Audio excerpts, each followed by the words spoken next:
Friends, light chapter अपने आप में बहुत इंपॉर्टेंट चैप्टर होता है, बिकॉज यहाँ पर बहुत सारे फिनोमिना हम डे टू डे लाइफ में यूज करते हैं। आप जैसे सोलर कुकर का यूज करते हैं, आप ड्रेसिंग मिरर का यूज करते हैं, आप अपनी गाड़ियों में फ्रंट मिरर का यूज करते हैं, साइड मिरर का यूज करते हैं। तो ये सारे मिरर्स दोस्तों लाइट चैप्टर के फिनोमिना पे बेस्ड होते हैं। आपने बड़े बड़े इंस्ट्रूमेंट भी देखे होंगे, जैसे आपके पास माइक्रोस्कोप, टेलीस्कोप और एस्ट्रोनॉमिकल टेलीस्कोप, ऐसे काफी सारे डिवाइसेस हैं। आप बाइनोकुलर्स यूज करते हैं। ये सारे devices they are based on the phenomena of light. ठीक है, तो दोस्तों लाइट चैप्टर के बारे में थोड़ा सा बताता हूँ। लाइट होती क्या है, एक्चुअली डिफिनेशन। सबसे पहले friends, light is a continuous beam of photons. Photon से मतलब समझेंगे आप, जो एनर्जी का सबसे छोटा पैकेट होता है, the smallest packet of energy is called photon. जैसे मान लीजिए सन हमको लाइट देता है, तो सन से जो एनर्जी निकलती है वो एक कंटिन्यूअस बीम ऑफ फोटॉन्स की फॉर्म होती है। छोटे छोटे एनर्जी के पैकेट्स होते हैं, उन पैकेट्स के फॉर्म में लाइट हमारे पास होती है। लाइट के दो पार्ट्स होते हैं, first is reflection and the second is refraction. दोनों में दोस्तों सिर्फ 2 लेटर्स का अंतर होता है। रिफ्लेक्शन में आता है LE, वेयर रिफ्रैक्शन में आता है RA। आइए हम हमारे फर्स्ट टॉपिक की तरफ चलते हैं, that is reflection of light. दोस्तों रिफ्लेक्शन के लिए आपको सबसे पहले चाहिए सरफेस। सरफेस कैसी होनी चाहिए? Surface should be plane, smooth and opaque. Opaque का मतलब समझिए, ओपेक मतलब वो सरफेस जहां से ट्रांसपेरेंसी लेवल 0 हो जाए, लाइट इस पार से उस पार नहीं जा सके, उसको हम बोलेंगे ओपेक सरफेस।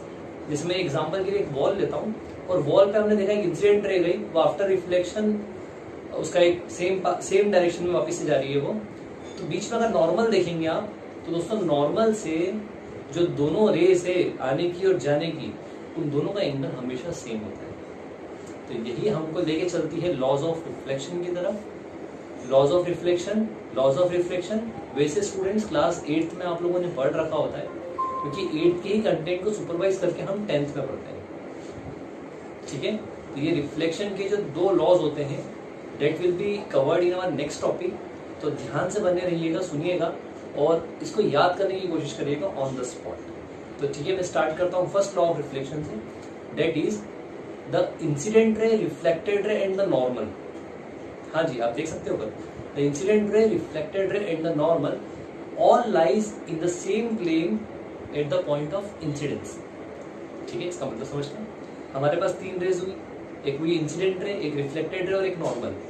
तीनों ही रेज अगर आप प्लेन की बात करें, प्लेन मतलब एक स्क्रीन की बात करें, तो उस स्क्रीन पे आप ऑब्टेन कर सकते हैं। आपको इंसिडेंट रे और रिफ्लेक्टेड रे दोनों उस स्क्रीन पे मिल सकते हैं। नॉर्मल हमेशा परपेंडिकुलर होती है, एक इमेजिनरी लाइन है, इसलिए जनरली इसको डॉटेड लाइन से रिप्रेजेंट किया जाता है। सेकेंड लॉ होता है friends, the angle of incidence और एंगल ऑफ रिफ्लेक्शन हमेशा नॉर्मल के कंपेरिजन में सेम होता है। उसको आप बोल सकते हैं angle I is equals to angle R।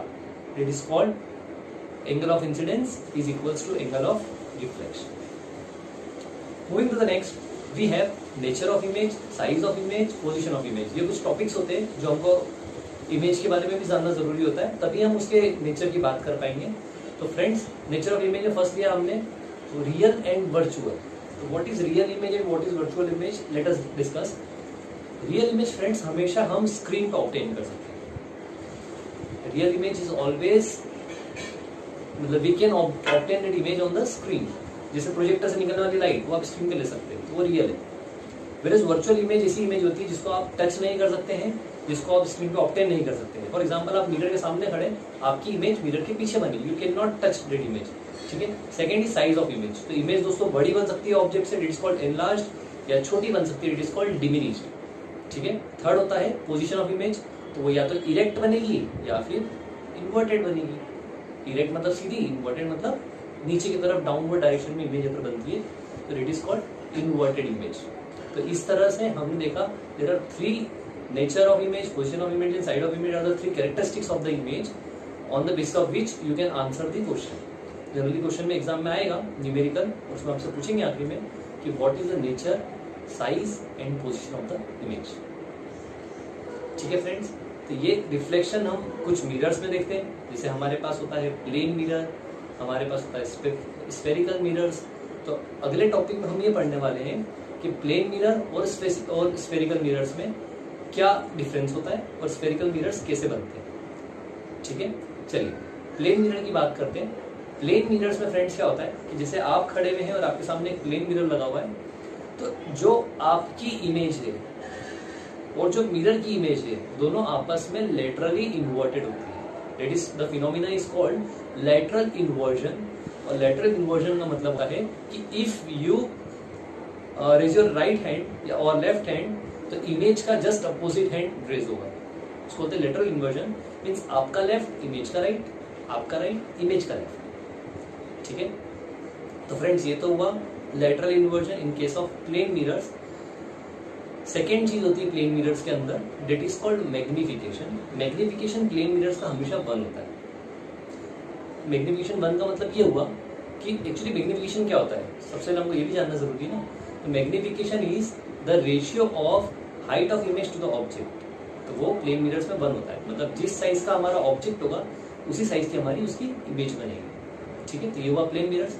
Moving to the next topic, that is spherical mirrors. अब हम स्फेरिकल मिरर्स की प्रॉपर्टीज देखेंगे और समझेंगे स्फेरिकल मिरर्स कैसे बनते हैं।